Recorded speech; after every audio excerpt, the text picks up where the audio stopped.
નમસ્કાર વિદ્યાર્થી મિત્રો, ચાલો સમજીએ આહાર ઝાડ.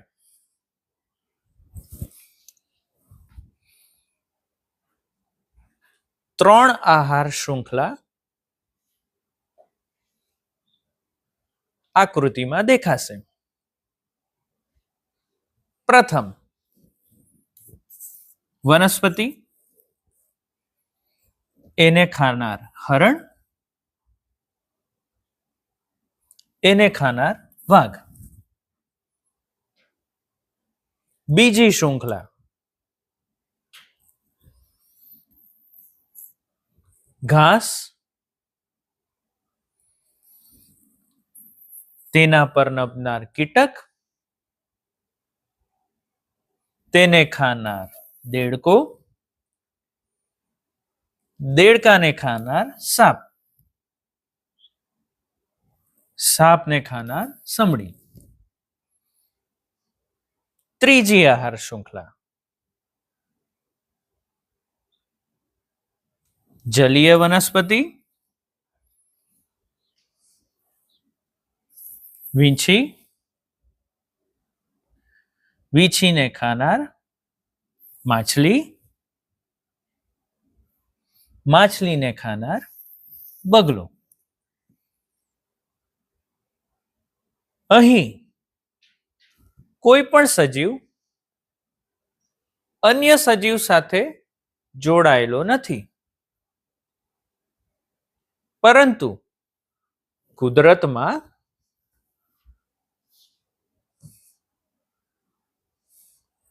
એક આહાર શૃંખલા નો સજીવ જુદી જુદી આહાર શૃંખલાના સજીવોને ખાય, અથવા એક સજીવ દેડકો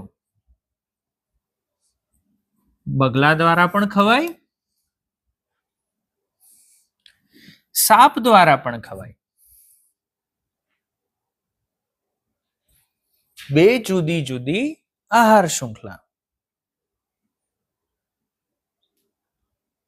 જોડાઈ ગઈ. સાપ દેડકાને ખાય,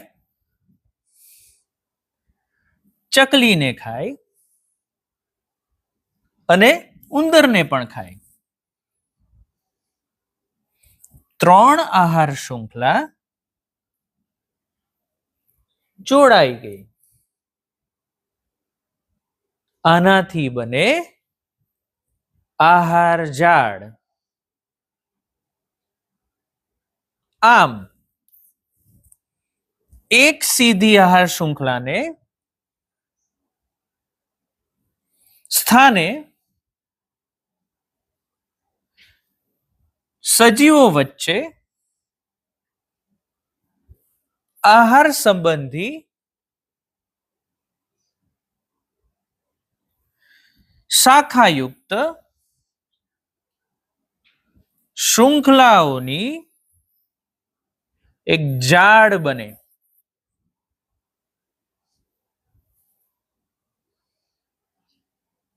એને આહાર ઝાડ કહેવાય.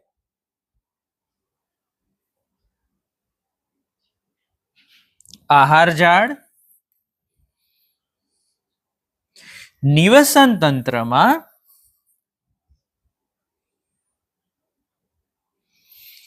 સંતુલન જાળવે.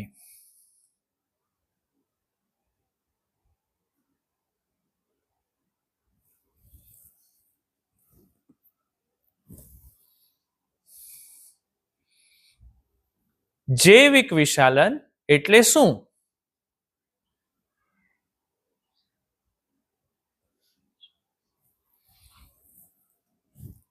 વિશાલન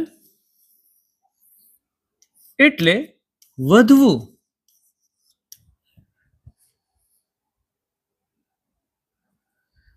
આપણી જાણકારી વિના જ કેટલાક હાનિકારક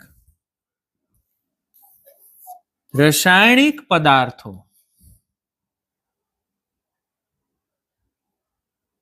જેમ કે DDT. આહાર શૃંખલામાંથી પસાર થાય. પાણીમાં DDT છે. પાણીમાંથી પ્રાણી પ્લવકમાં ગયું,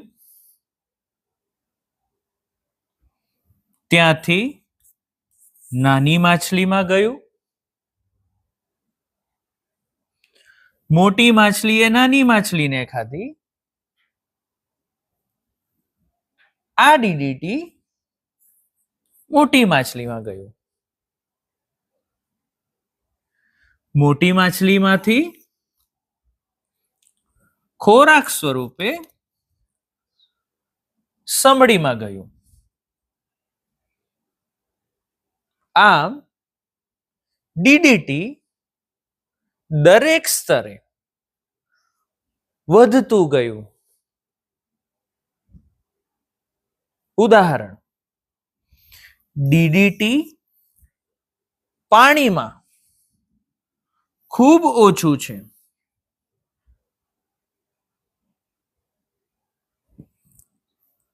પ્રાણી પ્લવકો ઘણું બધું પાણી ગ્રહણ કરે એટલે શરીરમાં DDT વધે.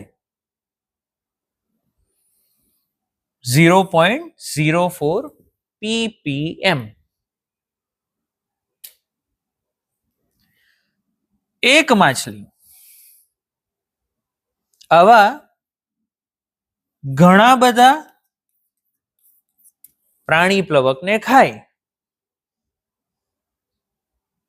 તો ઘણા 0.04 ppm ભેગા થાય તો વધીને 0.5 ppm થાય.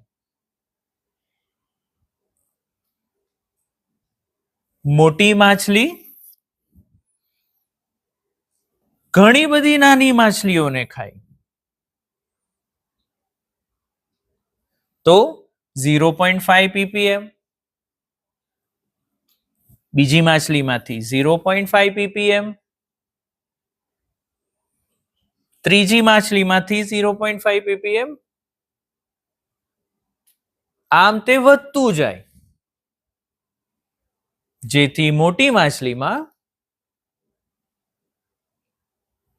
2 ppm DDT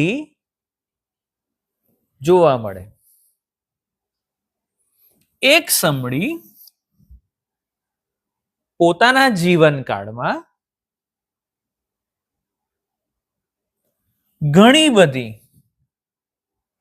મોટી માછલીઓને ખાય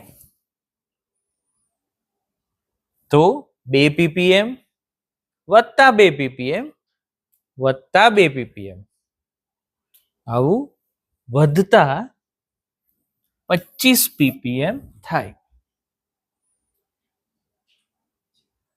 DDT ઝેરી પદાર્થ છે. શરીરમાં તેનું વિઘટન થતું નથી, તે સંગ્રહ પામે અને જેમ જેમ ઉપરના સ્તરોમાં જઈએ તેમ તેમ તેનું પ્રમાણ વધતું જ જાય. એને કહેવાય જૈવિક વિશાલન.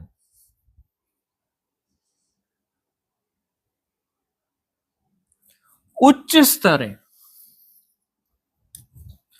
મનુષ્ય પણ આવે. આ મનુષ્યમાં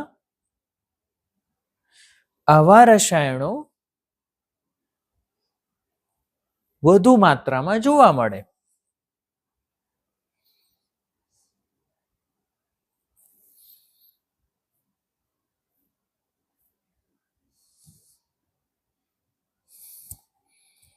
ખાદ્ય પદાર્થો જેમ કે ઘઉં, ચોખા, શાકભાજી, ફળ અને માંસ, આ બધામાં જંતુનાશક રસાયણોની હાજરી હોય, જે ખોરાક દ્વારા મનુષ્યમાં આવે. તેથી જ આપણે ખોરાક દ્વારા ડીડીટી જેવા દ્રવ્યો પ્રાપ્ત કરીએ. પાણીથી એને ધોઈ શકાતા નથી અને કહેવાય જૈવિક વિશાલન.